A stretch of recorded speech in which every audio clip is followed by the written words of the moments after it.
Hi everyone. So I wanted to talk about Michaela's video from the last discussion where she discusses Eric Carley's Very Hungry Caterpillar. And I chose hers just because her idea that children's books, even when they seem as simple as The Hungry Caterpillar, can have a deeper meaning to them. And as a child, we don't see that, but when we read them back as an adult, obviously we're able to recognize the deeper meanings.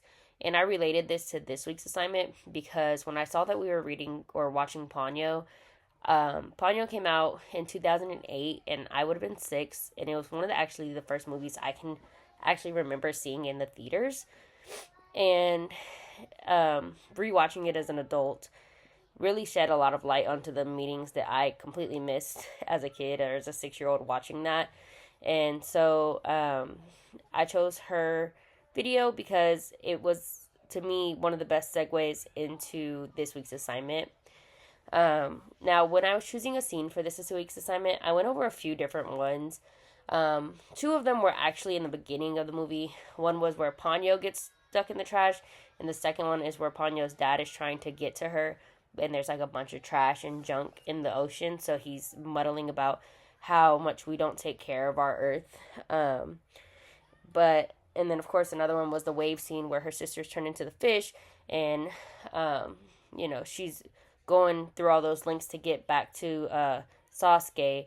But overall, I chose one that may seem minor, and that's when Ponyo is in the bucket and she starts saying her name, and then she says, Ponyo loves Sasuke, Ponyo loves Sasuke, and she's just repeating it and repeating it, and then he says it back to her.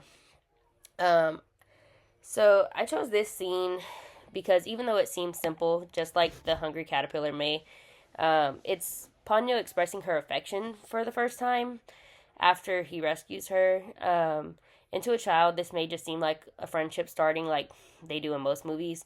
But as an adult, or when we look at it through the lens of this week, it has such a bigger meaning. So, sorry, I'm looking at my notes.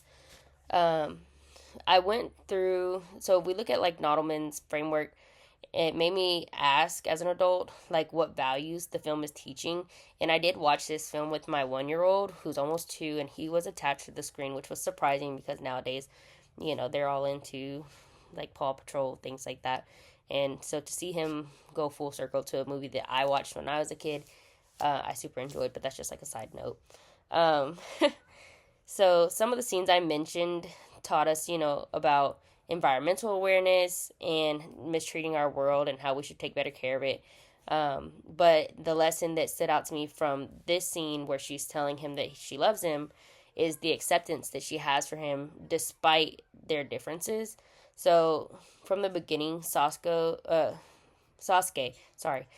cared for and accepted Ponyo from the beginning. When he didn't know anything about her, he didn't know if she was just a weird looking fish or if she was going to be that exciting little girl that we see come, true in the middle of the movie.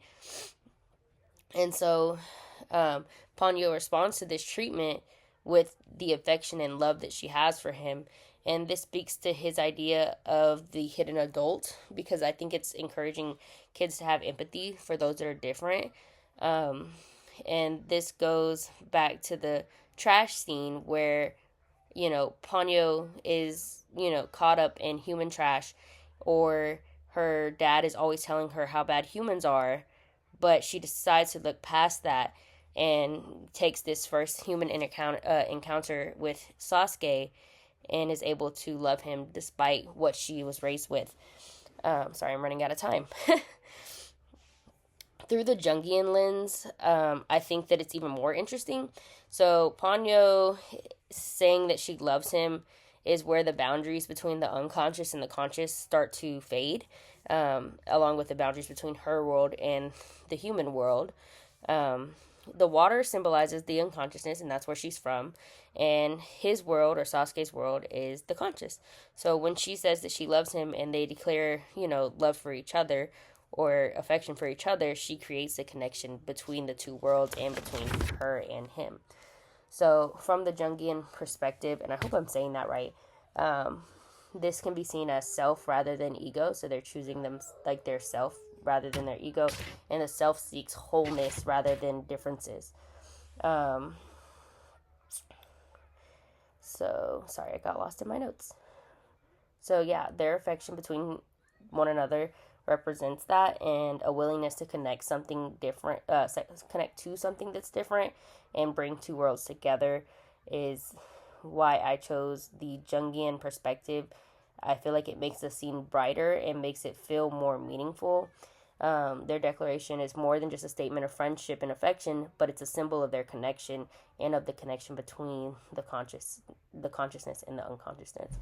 So overall, I think this demonstrates stories like Ponyo can appeal to both kids and adults, and that even the simplest stories have that hidden adult in there.